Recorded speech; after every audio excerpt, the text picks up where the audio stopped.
Previously on our family adventure out west, our family has been navigating the Colorado Backcountry Discovery Route, and we reached our first impasse at Hagerman Pass. Due to the feet of snow still remaining at its crest, we backtracked and found camp at the base of the mountain. Our story continues around the breakfast table, recapping our trip and determining our next steps. Definitely, yeah. Oh, New Lisbon, that's where... Okay.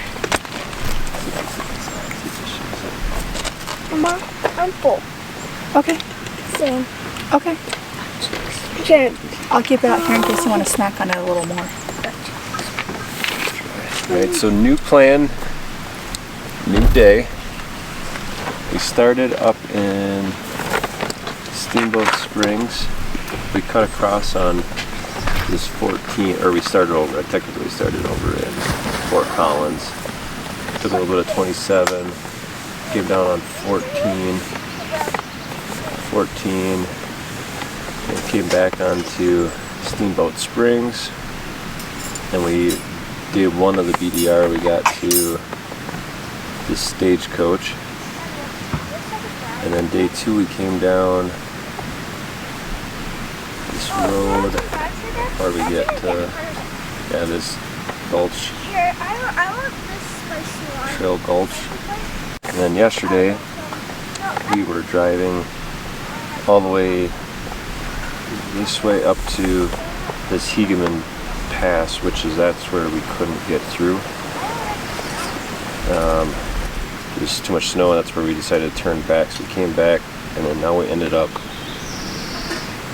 one of these camps off of this, maybe even that little campsite there on the map. So I think the plan is to backtrack on this road. Could potentially go north to Highway 6, or come south on 82 over Independence Pass, and then get back down into Buena Vista. But I'm concerned that some of these passes aren't open yet, so we might just bypass and come down to Highway 50 and then cut across on Highway 50 and then try to get some of this down here, or ultimately get down into Telluride. I was thinking if we went this way and then we got on this path, so we could probably do this one in a day. Not today, but maybe if we camped someplace over here. Yeah, there's that camp we could even come, well yeah, I suppose we don't need to backtrack to it twice. Yeah. No, and then we can camp, because this is National Forest, isn't it? I'm sure we can find some camp, and then do this, and then this is the Telluride. Oh, Telluride, yeah. Yeah, but I don't know if these passes are open, but we can look. We can even cut, and we can even do this, because it's the alternate easy route, so we can cut over here. And then jump on this and then cut into it. We do that. Try to do that. If this pass, ask if this pass is open. So we have Buena Vista, say if this pass is open. This looks like it's road, because that's how this one was. Okay, well we can see. So Buena Vista, we can ask if this road is open. If not, we cut around.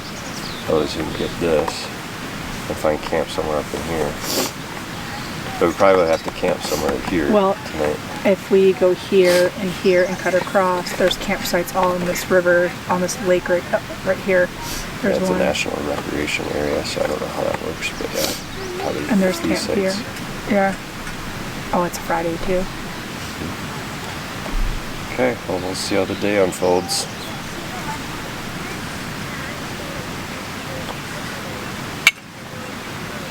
Got a little chocolate in mine. Made myself a little mocha, a little fancy.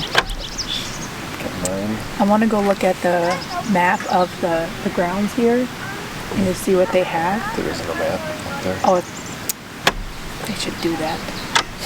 Alright, so here's the new plan. We're going to be getting on asphalt for probably most of the day today, I'm thinking. So we're going to air up, and it's a super nice, quiet campground.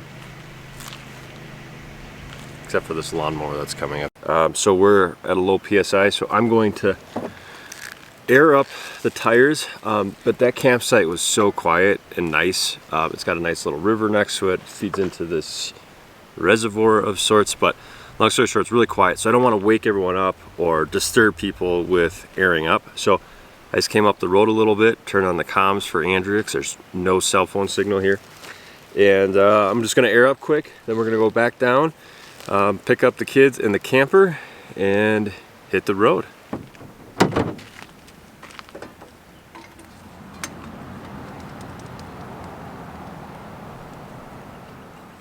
So air up from like 20 psi to 35 with that single compressor. It takes about 3.5 minutes a tire, so it takes a little bit. Sure. Hello, let's go. Okay, I'm done. Come up. And by the way, ooh, ooh, ah, ah. Do your Tarzan. What? Caroline. No, I didn't. I'm just joking. Matthew. What? Family in the wild. Oh, oh, oh, oh, oh, oh, oh. And I can do a sit-up and swing. A pull up. So, Yep. swing, and then pull up. But we need to get back up here. Hang on, Caroline. And I need to get back here. Here. And then I do this. Oh no, that's open.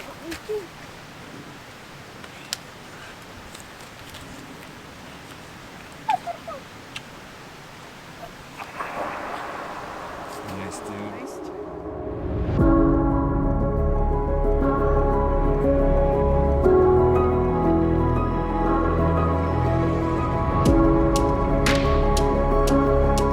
We are about to start Independence Pass. What we didn't know, or we actually talked to someone at our last camp, that if your total vehicle's over 35 feet, well, it's not allowed, it's prohibited. So we're under that with the Teardrop and the Jeep. We still don't know what we're getting into. We do know that it's open. We got traffic coming back and forth, and there's a sign up front that says it's open. So we're gonna give it and see what it looks like over the pass.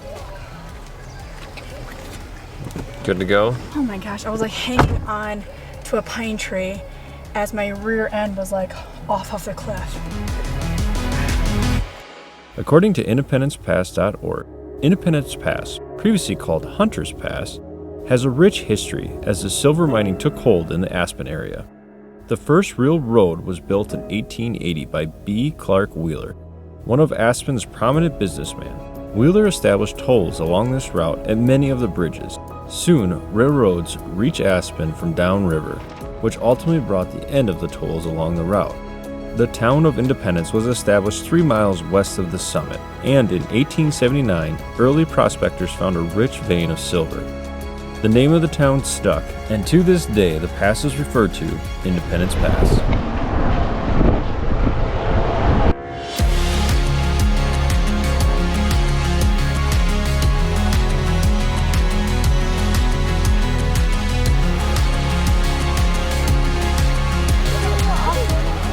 That's what I thought I saw. I definitely saw a path. Oh, right here. Carolina's going right.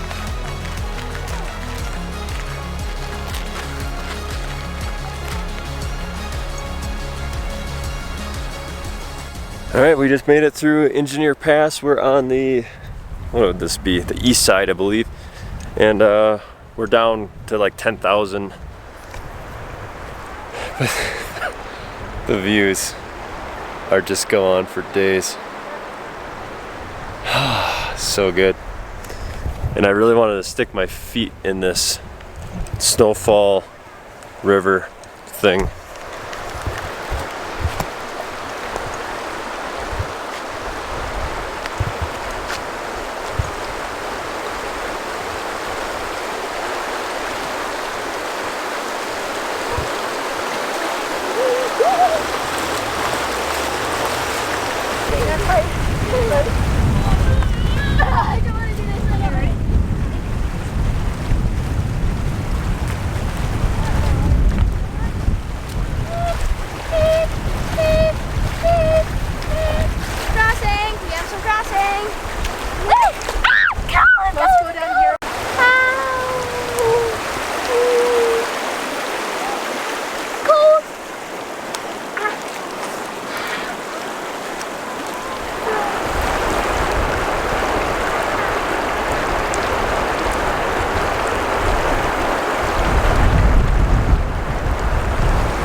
officially in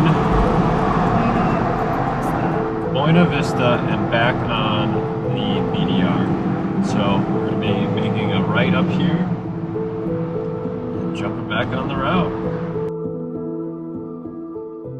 The road miles went quicker than expected. We reached Buena Vista quickly, refueled, and found ourselves making another climb over Cottonwood Pass.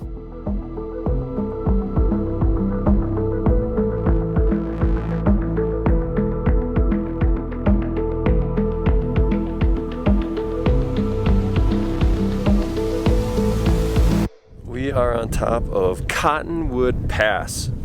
It's another Continental Divide. 12,126. Really cool drive. Views for days. It's so awesome. Oh!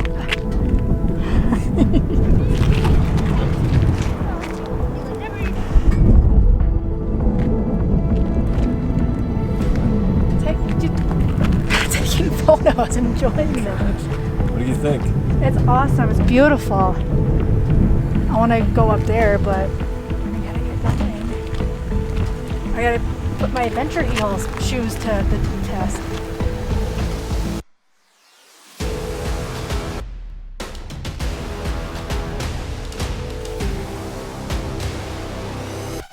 We took in the views as the views took our breath away, and soon descended into Taylor Park, which looked to be a UTV playground packed with crowds. UTV, UPS,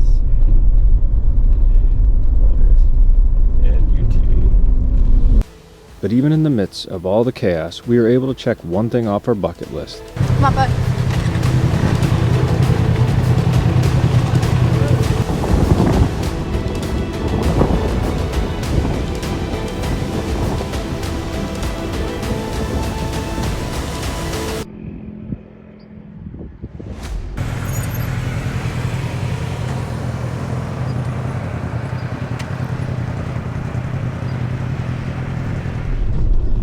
Taylor Park had plenty of visitors, and in an effort to have a distance between us and them, and set up camp at a lower elevation, we continued down the route with our Jeep and Teardrop pointed towards Cumberland Pass.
Just met Kent, who owns this property, and he said we could take video of it.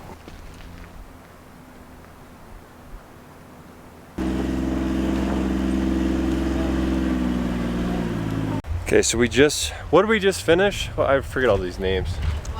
What? What did we just finish? Cottonwood Pass. So Cottonwood Pass, and we're coming down. Now we have a quick way to get decreased in elevation if we wanted to spend the night, because we got an awesome lake, well, flowage, creek, probably from snowmelt, and just beautiful. Let me just go like that. Oh yeah. Beautiful scenery tonight. Really excited about that.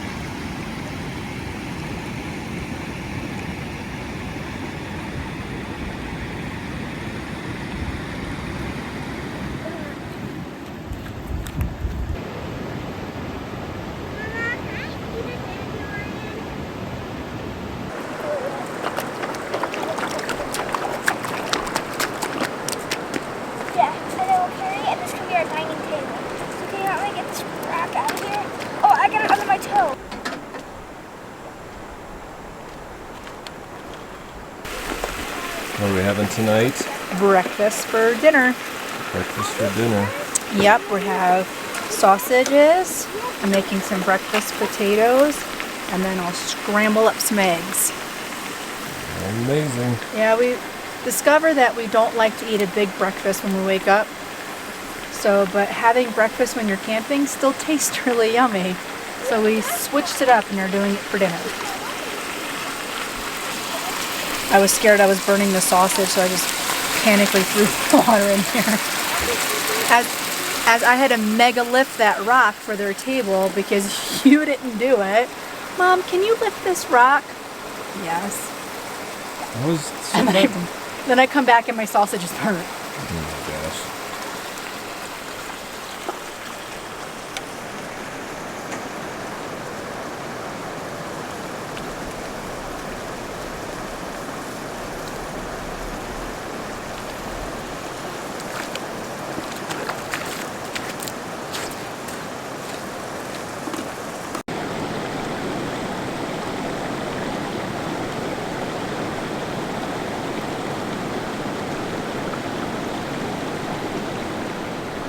Welcome to the Pine Tree Residence.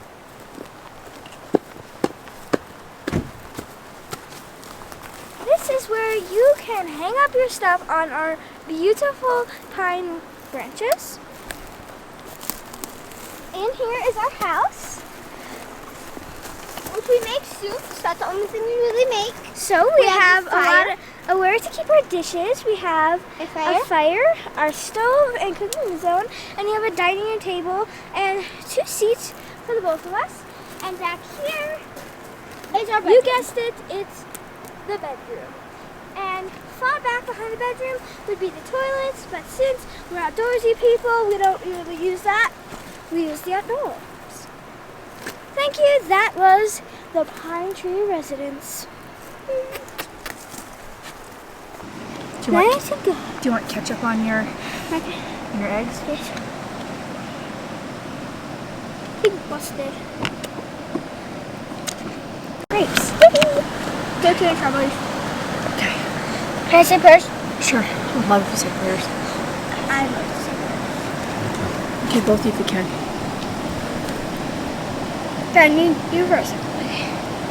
Dear Jesus, thank you for blessing us with all the food on our plates. Thank you for blessing us with safe travels, and continue to help us when we're rock climbing or if we get stuck in the mud. And thank you for bringing us together and having a time for Dad to get off of work so we can bond together. In your name we pray, amen. All right, so today we camped, woke up in this area, took this 105, I think 105 over to Basalt, and down 82 through Aspen, and then over Independence Pass, which was absolutely gorgeous.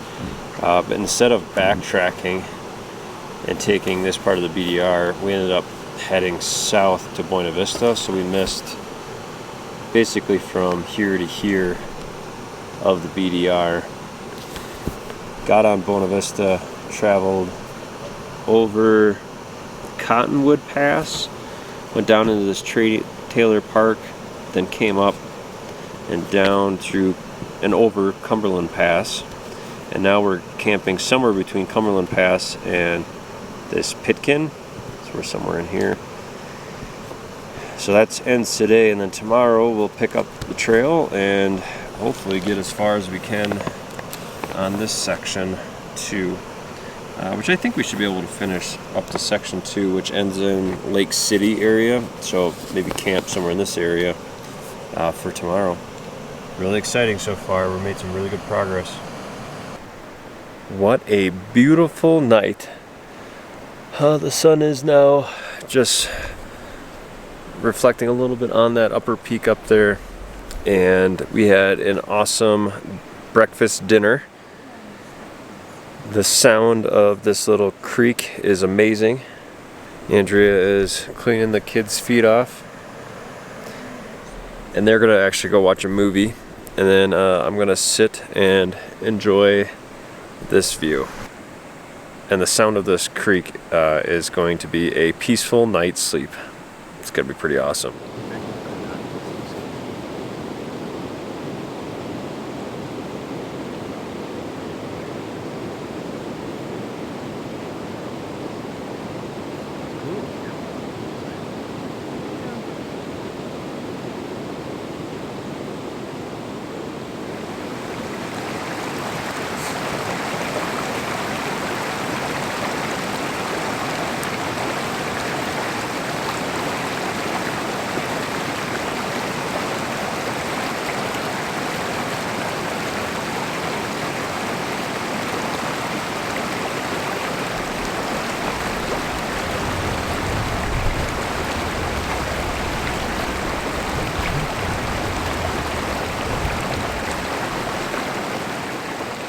Thanks for watching Fries on the Side, where adventure is served.